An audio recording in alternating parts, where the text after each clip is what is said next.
The first thing is that Mau Mau movement was not unique in Africa. It was was a part of the liberation movement. The Kenyatta leadership was composed of the former home guards.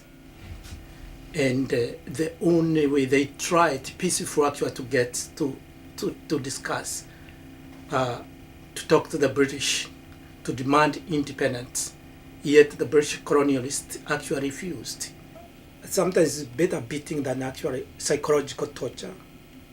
Then you are kept there, no food, naked, and you are facing these people there. You are naked, completely naked. First armed struggle in Africa. It was first armed struggle movement in Africa to challenge British colonialism in Africa.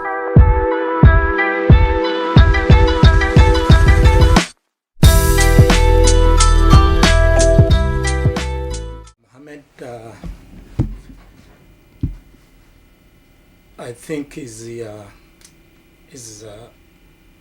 very important that we should discuss this issue, because many people don't know what Mau Mau was, others ignore, and there are others who actually have written books, distorted our history, and try to write the history of the British colonialism in our country. I think it's very important that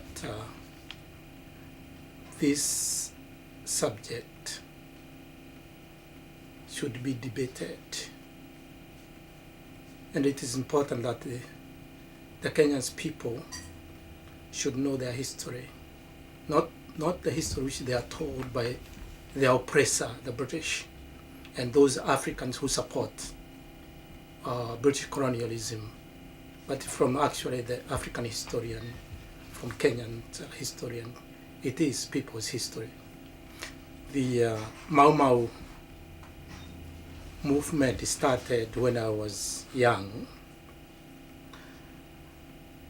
and I was very much, as a young person, as young kids, I was very much involved because both my parents were involved in the Mau Mau. My father spent 9 years in British colonial detention center because of being a member of the Mau Mau movement.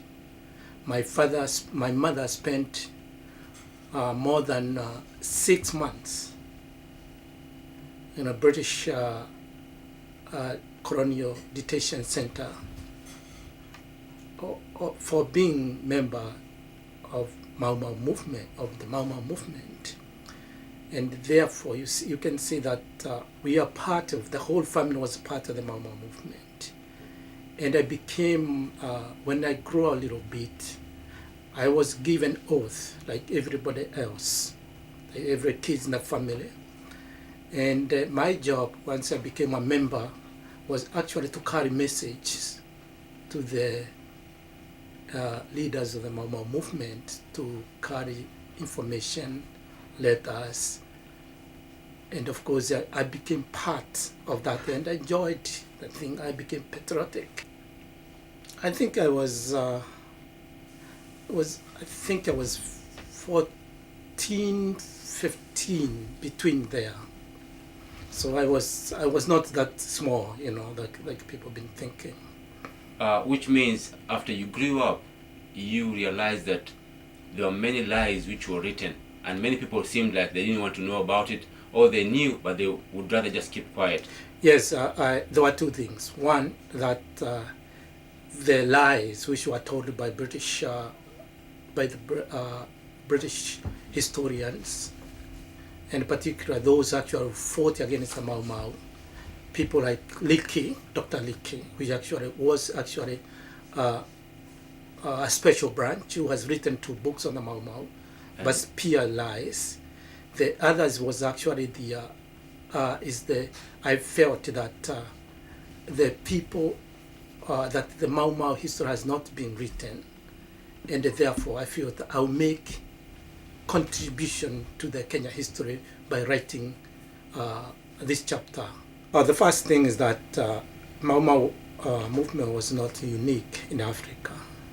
It was part of the liberation movement in the third world. The people of Kenya wanted independence.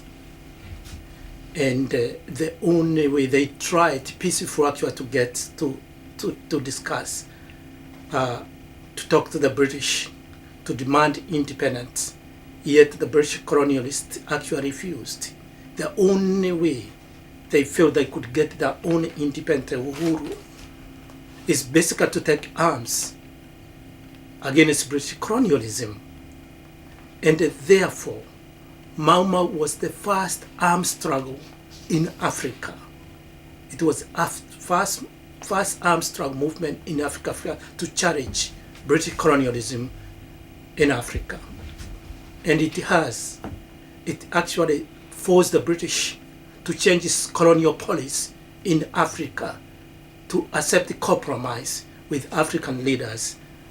So it was very important that it was able actually to change the British colonial policy in Africa. First thing, let me say that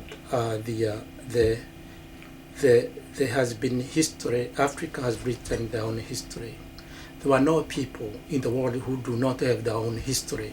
Let's first put that clear.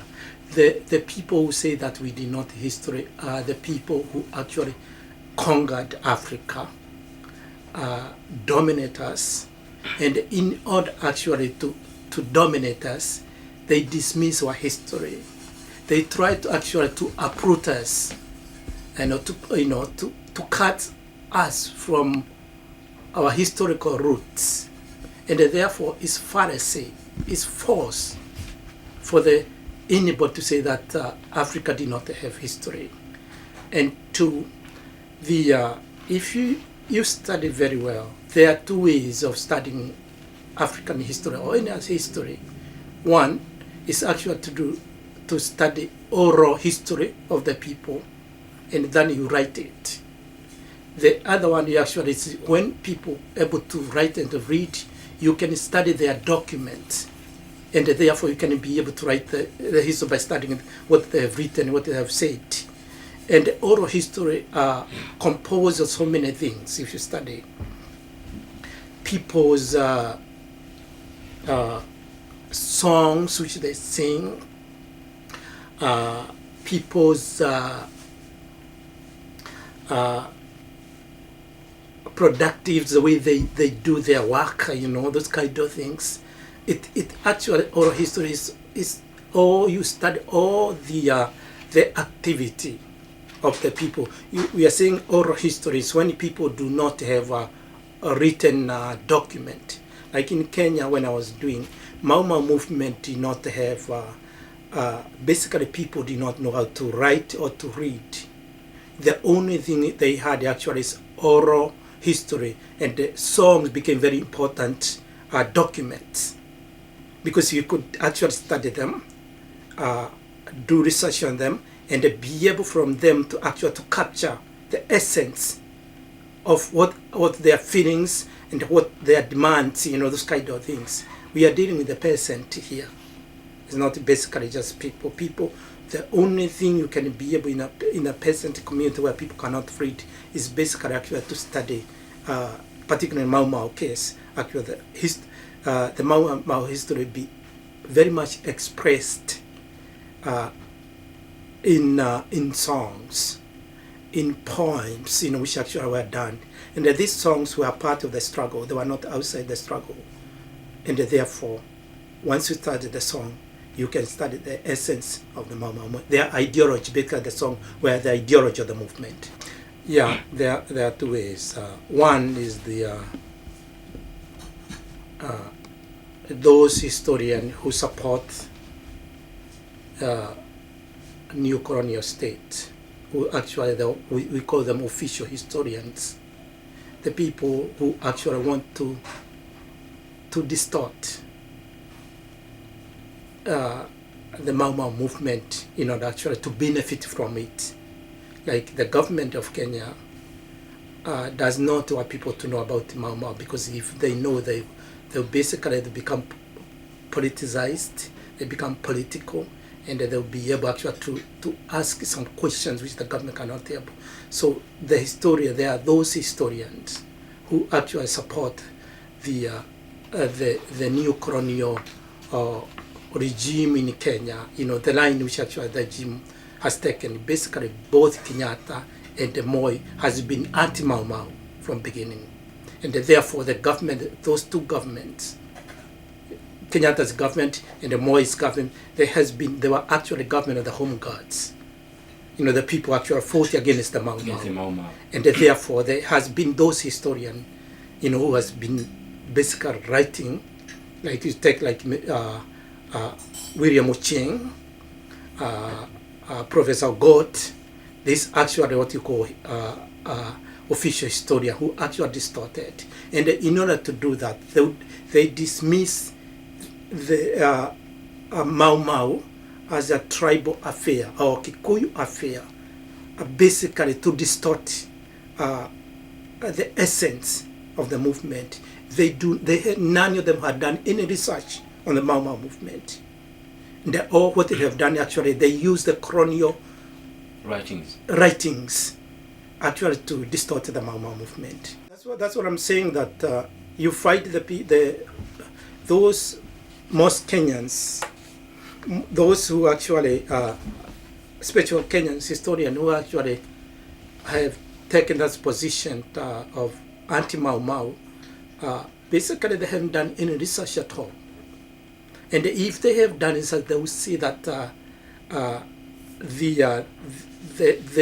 even if they look at the songs basically are clear. They were ideology of the movement.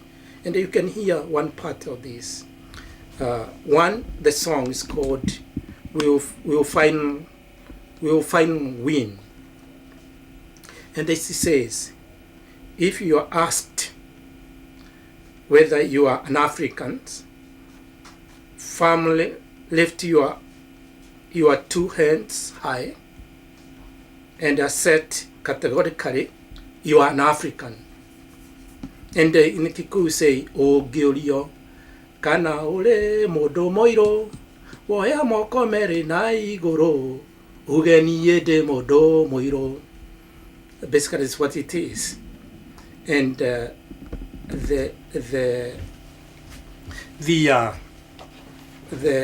idea is that the mere is just to distort Mau Mau history. When you started doing the research, did you ever think or had a slight thought that you might get into trouble with the government? No, I thought, no, I did this. Let me explain now. In Kenya, if you want to do any historical research, you have to go to the government office, the president office, to get permit to do research. And of course that basically is control our freedom, because really to do research you really don't have to, but in Kenya there is that they insist that you have to report to tell the government you're doing this research. I filled the form, which actually was supposed to be filled, and I took it to the president office, And after 14 days, I was called and told that they don't think, they told me, I might quote, that I should really do research on that subject, because actually basically everybody in Kenya fought for independence, and that my research will not benefit, it will not contribute to the national building. So they asked me, can't you find another topic, like dealing with economics or culture or something like that?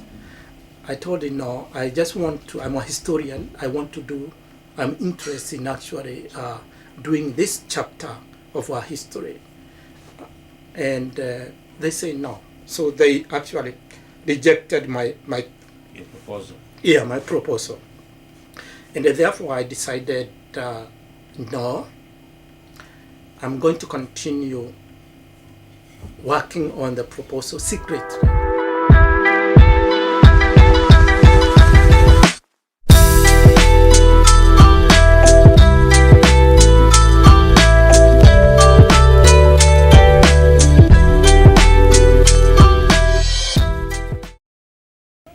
sometimes it's better beating than actually psychological torture. Then you are kept there, no food, naked, and you are facing these people there. You are naked, completely naked.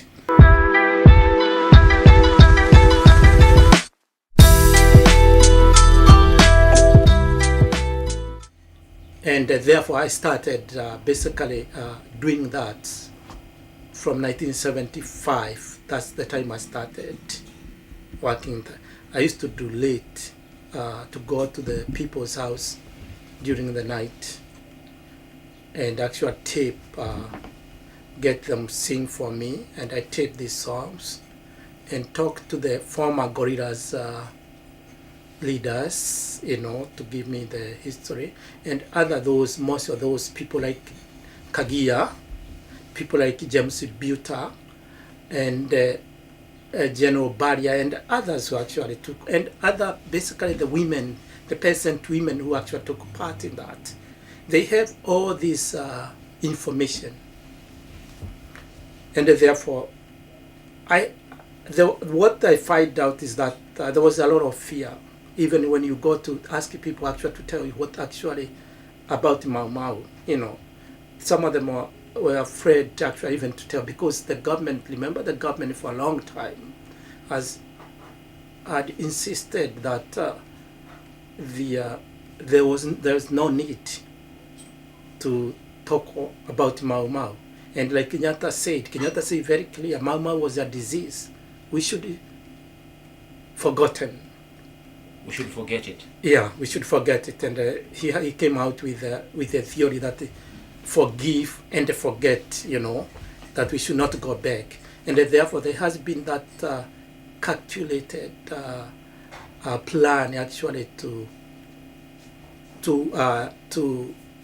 prevent the history of the Mau Mau to be written, because it will bring a lot of things to actually expose the betrayal of the kind of government to the people.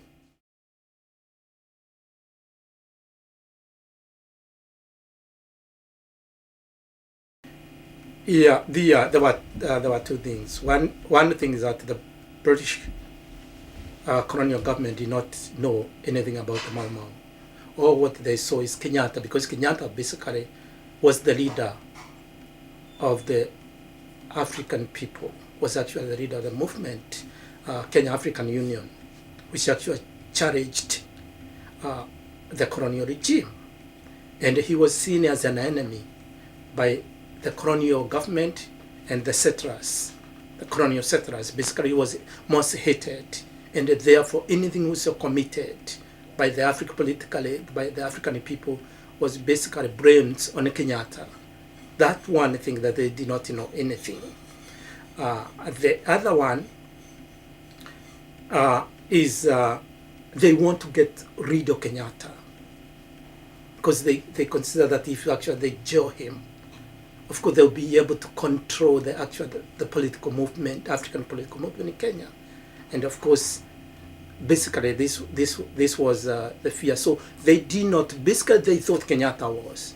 Even many people in Kenya, even those who took part, thought Kenyatta was part of the movement. But it was later, when actually we started doing research and talking to people, actually, especially the people who are in the Central Committee, it's later they started telling us that Kenyatta was not the leader of the Mau Mau movement, and that Mau Mau movement was independent of Kenya African Union, and Kenyatta was not a member of the Mau Mau or Mau Mau Central Committee.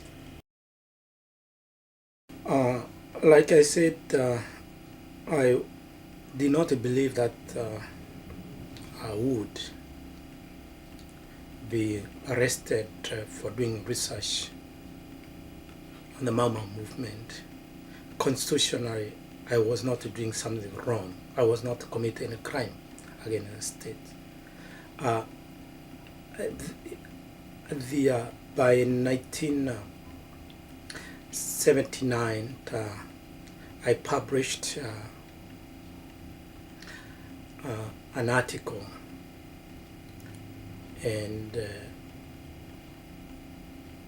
it created a lot of debate in both Kenyatta and Nairobi University, and it attracted a lot.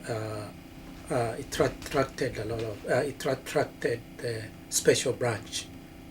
Started questioning where did I get the information, and it was during this time, I started feeling that I was being followed. And it was during this time that the university was getting more radical. The students are coming out to oppose actually the repressive regime. And of course, this was basically during the Mau's regime. Kenyatta has died, and of course people felt that there has been betrayal all along, and the university became the most important, the center of that debate, and most students became anti-regime, So it was during this period I started seeing people following me. And of course, we became aware that even more started speaking of that the university has become anti-government. That most of the teachers who are teaching were Marxist radicals. The people who actually are teaching foreign ideologies, and we started, for all of us, it started feeling, the special branch starts coming to classes to tape, and it was basically this period I started feeling that they were going to arrest some of us. I did not know that I would be the first one to be arrested. And the leadership of Kano and the Kando were both at Mau Mau. There was Tom Boyer, which was clear was an anti-Mau Mau. There was Kenyatta clear. These are the powerful leadership.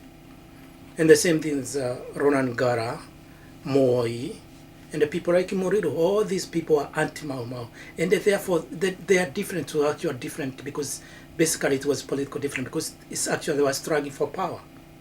So the two parties have similar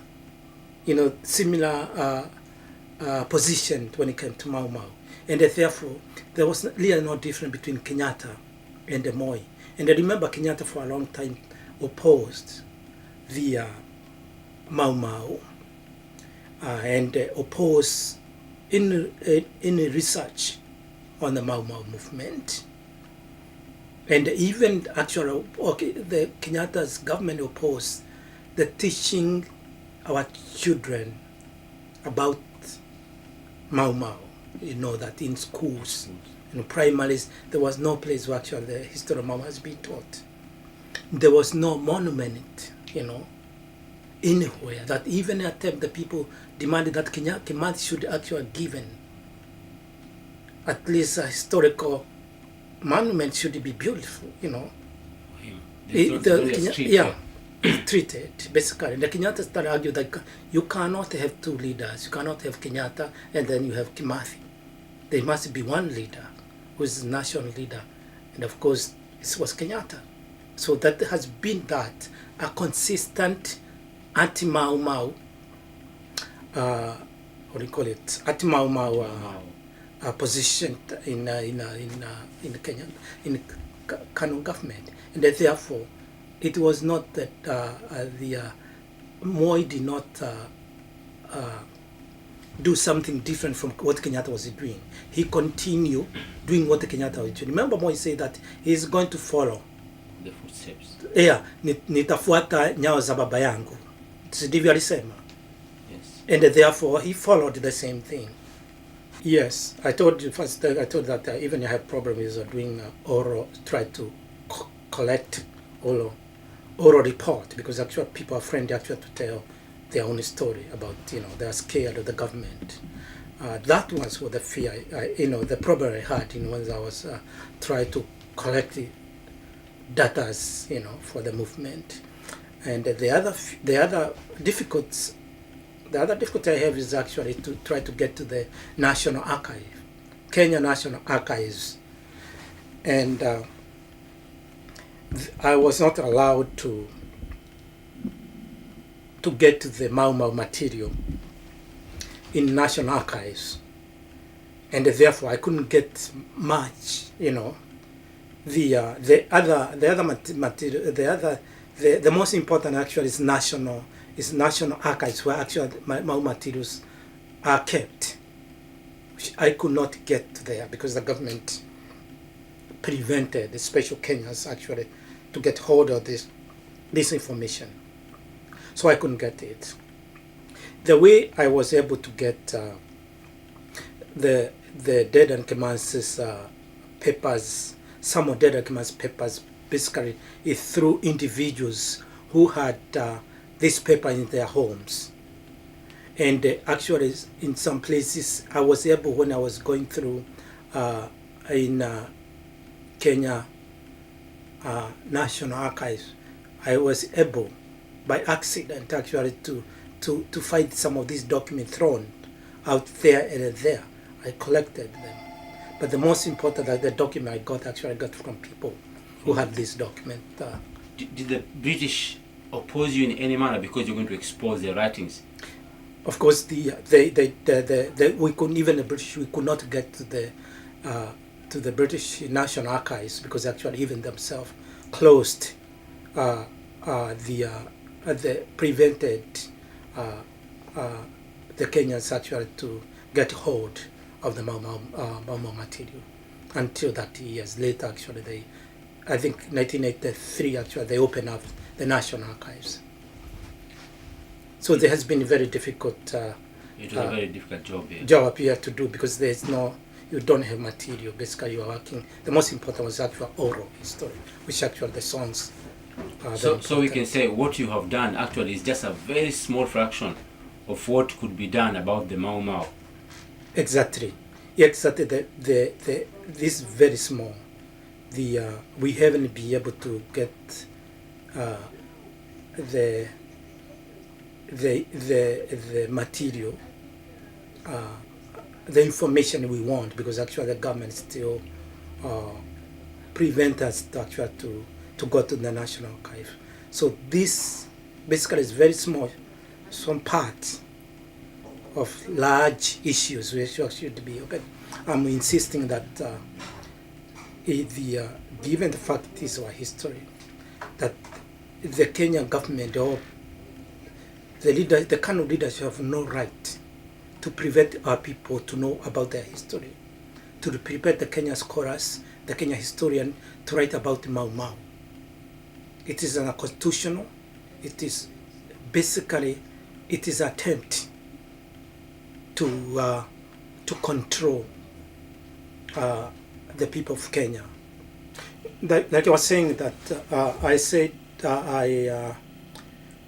I felt that the true story of Mau Mau has not been written, and I felt I could contribute to write that history. The most important is that by 1975, I went home after I finished I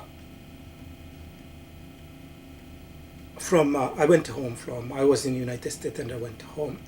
And my commitment was actually as a historian, try to write the history of the Mau Mau movement. And this was my commitment. I did not know that the government actually would prevent me, would refuse me permit to do it. But I decided to go ahead and do it. So my aim was actually to present the people of Kenya with another fashion, the Mau Mau, with the true history, by the fact that I felt that the research, no Kenyan historian has done research on the Mau Mau movement. I was the first one. The research which I've done on the Mau Mau actually was done by Europeans, and particularly the British and the American scholars. Most of it is actually distorted, Some of them are so pro-colonial, pro-British, the same people who are fighting the Mau Mau movement. I felt that the Kenya if you are going to do, I feel a Kenya historian should be able to present another version, the true history of the Mau Mau movement. And this was actually basically my commitment. I feel I could contribute to the national history. I consider Mau Mau as the high peak of Kenyan's nationalism.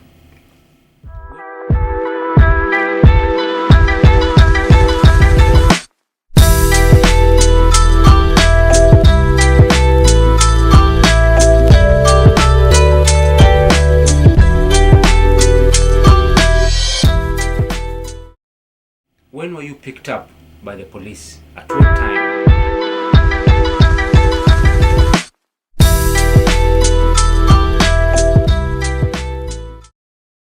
Like I was telling that we started debating.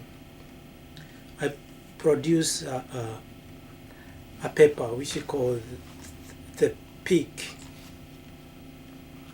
of Kenyan nationalism in colonial Kenya, and that paper actually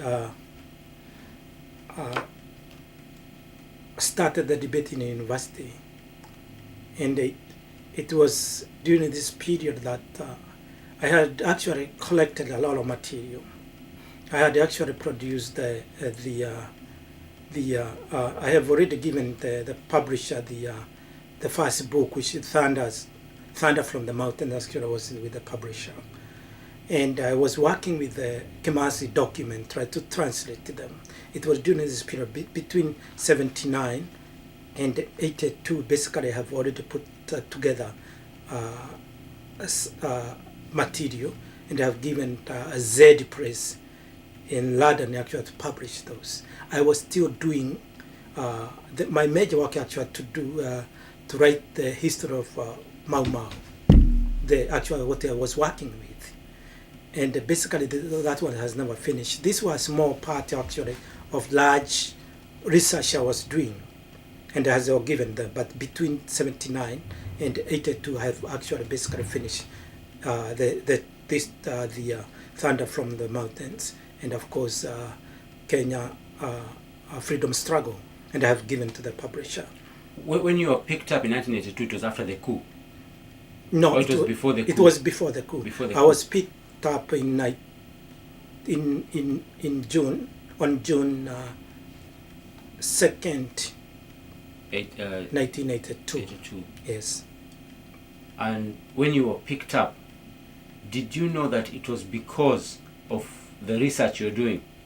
Or did you know anything about the reasons, that the government was?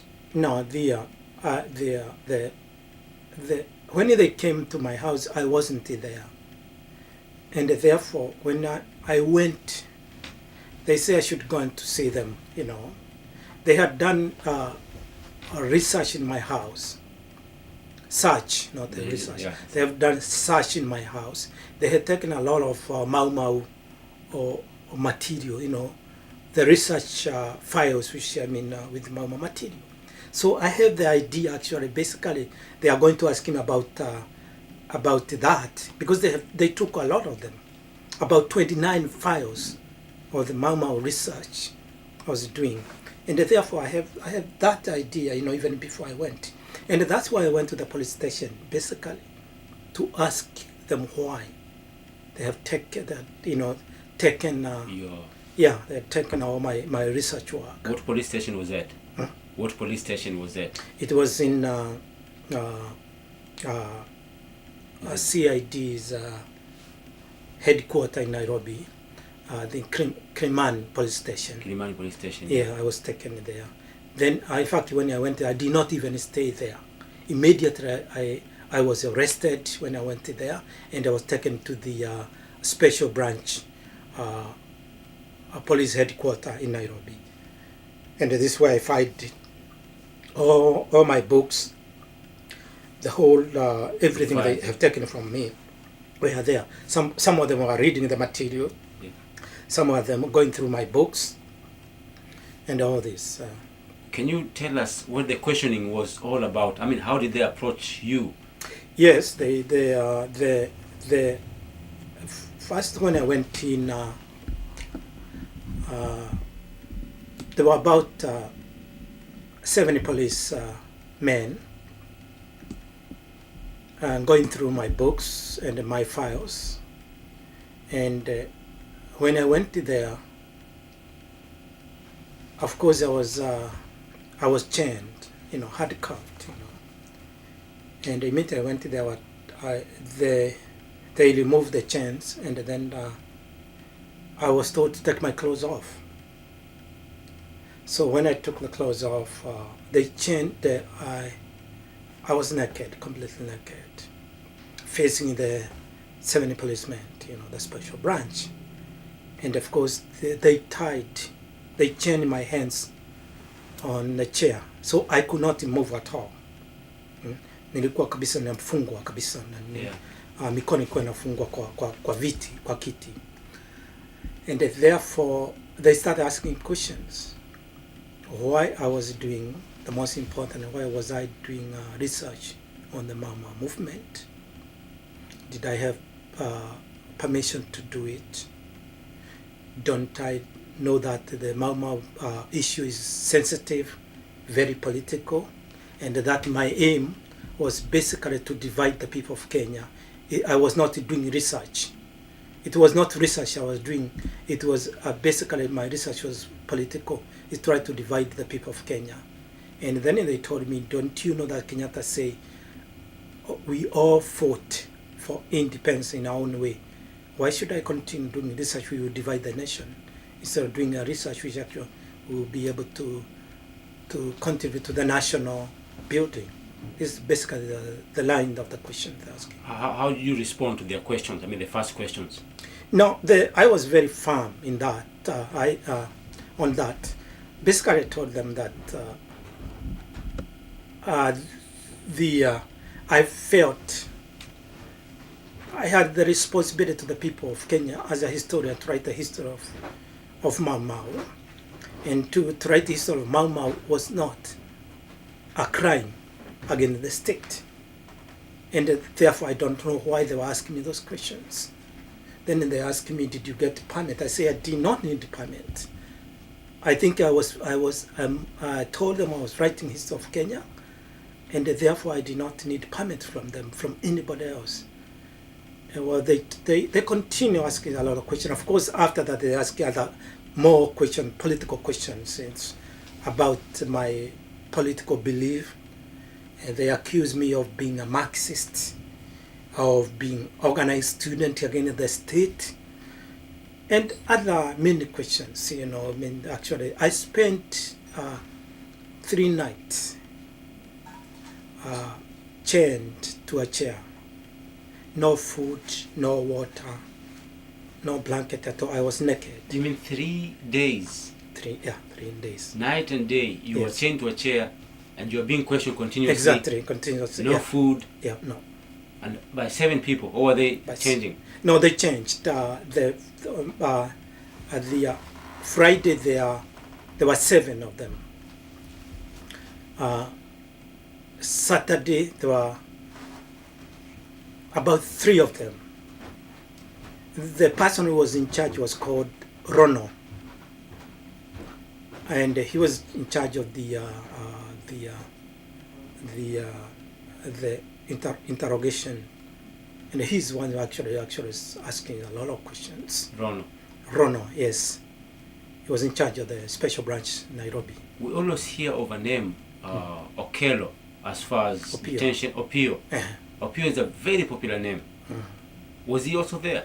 Opio was there, but by that time actually Rono was in charge. Rono was transferred to Nyeri. Then Opio was given they call it special task. Special task force. Yeah, Opio actually started his job in 1985. So the torture, when actually the Nyayo House was finished, and after they built the torture chambers underground, the SOPU became in charge of the Nyayo House torture chambers. For the 3 days, 3 nights and days, I mean, I don't know how many hours they are. What type of torture, apart from being awake and being naked, what other parts of torture did they use to? No, there was a lot of abuse, and there was mental torture, which was most painful, psychological torture. You are there alone, naked, you know. You had not committed any crime against the state. You are there, your crime is crime of thought, that you are trying to write the history of Kenya. That was the only crime. And here they chain you there, accusing you of all kind of things, abusing you. They did not beat me. I was not beaten. By 82, they were not beating people. But sometimes it's better beating than actually psychological torture. Then you are kept there, no food, naked. And you are facing these people there. You are naked, completely naked. Not even underwear. You can tell the pain of that. Did any members of the family see you when you were? No, I insisted very much. That I should be allowed to call my wife to tell her that I'm okay. Constitutionally, I was supposed actually to be kept for 24 hours. After 24 hours, they would either take me to court or release me. And by that time, I should be allowed to actually to contact a member of the family to tell them I'm okay and where they should come and see me. I was not allowed to do that. I was told that I have to confess my crimes, and of course, I have to cooperate with the police before they allow me to call. Cooperate in what manners? The one thing, there was a lot of accusation. One thing is they want to know why I was writing the history of Mau Mau. I tried to explain. They say no. I had another motive. Two, that I was organizing the student against the government, and that I was paid. I was paid by the Soviet Union to spread communism in Kenya. And that basically there was a plan in the university to overthrow Moi's government. Exactly, this is what they are saying, that the more it was a violent history, it was armed struggle, and the government feared that if people know their history, they will be able to use the same method to overthrow the regime. And this was basically was a cover-up to prevent the people of Kenya to know their own history, to keep them ignorant of their own history, so in order that to rule them. The question you ask is very important, because it is a question of democracy, it's a question of independence, a question of liberty. You see, our people were betrayed in 1963 by Kenyatta. That Kenyatta did not met the demand of the people, the demand of the Mau Mau movement. The demand of the Mau Mau movement was that after independence, the land which were taken from the people should be given back to the people, should be taken from the settlers who actually, the British settlers who actually taken this land from them and given back to the people, the land. The most important was actually the question, the land question, which Kenyatta actually did not meet that demand. Two, the other demands was that all the people who had committed crime against the movement, all those people who killed Kenyans who are fighting for independence should be arrested and charged for the crime they that committed. Two, the Mau Mau demand that the British colonial machinery should be dismantled, and that Mau Mau army should be become a national army, and that the children of those people dying during the struggle for independence.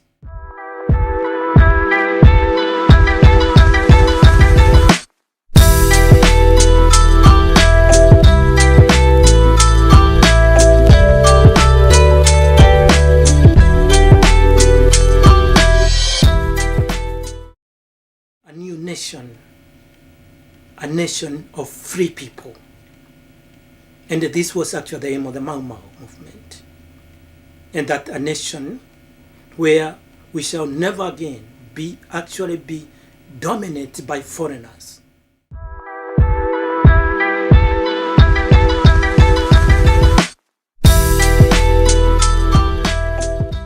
The demand of the Mau Mau movement was that after independence, the land which were taken from the people should be given back to the people, should be taken from the settlers who the British settlers who actually taken this land from them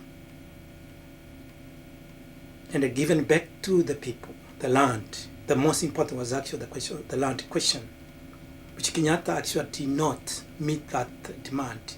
Two, the other demands was that all the people who had committed crime against the movement, all those people who killed Kenyans who are fighting for independence should be arrested and charged for the crime they had committed. Two, the Mau Mau demand that the British colonial machinery should be dismantled, and that Mau Mau army should become a national army, and that the children of those people dying during the struggle for independence should given free education. The wives of the people, or those people died during the war of national independence, should basically given land and given money to start life again by the new government, and that the colonial culture, colonial education should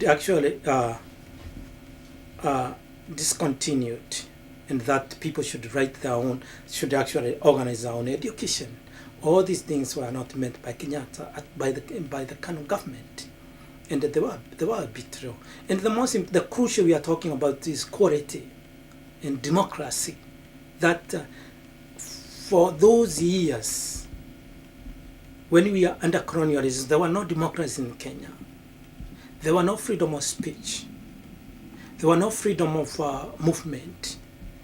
There was actually our thought was censored during the colonial period.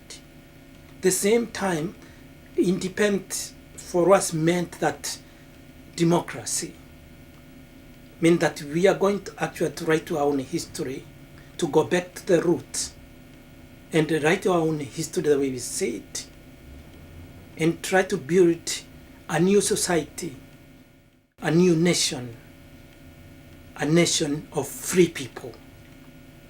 And this was actually the aim of the Mau Mau movement. And that a nation where we shall never again be dominated by foreigners, where we shall never again be defeated by foreigners come and take over our country. We thought the aim was that we are going to create one nation out of these many nationalities, and that again we talk about the language question we are talking about. That a nation with one language, And for us in East Africa, we're very lucky that we have already one language which unites us, and that's Swahili. And as you remember that Kenyatta government basically ignored to make Swahili a national and official language. That English became the language of the ruling class. Not that they are black leader. They wanted basically the independence was not based on a black leader. It was basically based on of freedom and democracy, social justice. Was not a question of that because Kenyatta comes in that means we are very happy because he's black. No, it was not. It's a question actually basically it's a question of things, basic human rights, which actually people feel they did not have during colonialism. They feel the government which you are going to take care of, which will be an African government, will actually restore those basic human rights. We actually establish what you call social justice. And those are the kind of things. Coming back to the same question, of course, the people, the Kenyatta leadership was composed of the former Home Guards. The people actually were supporting British colonial government against Mau Mau movement. And the civil servants, which actually were actual colonial civil servants, the people actually opposed independence. The chiefs, most of these are chiefs, we actually are colonial chiefs. Two civil servants, basically the one who are working for the colonial government. People like Moi, people like Mahehu, people like Nyashai, and the Karithi, all those people were actually home guard during colonial, during Mau Mau national movement. And many others who actually were part of a colonial army. These are the people Kenyatta formed government with. And therefore Kenyatta was part and parcel of actually of anti-Mau Mau elements who actually formed the independent government. And if you remember, by 1966, that Odinga and Kagia and the rest of the people and the Kiama Kiamoinge basically came out actually to accuse Kenyatta of betraying independence, of betraying the people of Kenya by siding with the British against the people.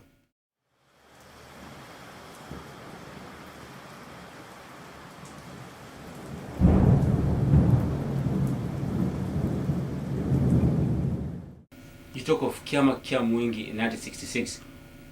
What was Kiama Mwingi and who were the leaders of Kiama Mwingi? Kiama Mwingi was basically was actually the former Mau Mau guerrillas, members of Mau Mau. Actually, most of those who came from detention camps, others who came from forests, and the progressive elements in our country, actually, they are the one trying to create an opposition party against Kanu. When they saw the Kanu regime betraying the demands of the people. So Kiama Mwingi was actually an attempt to oppose the betrayal of independence by Kenyatta, but actually they were suppressed by Kenyatta so ruthlessly that within a short time Kenyatta was able to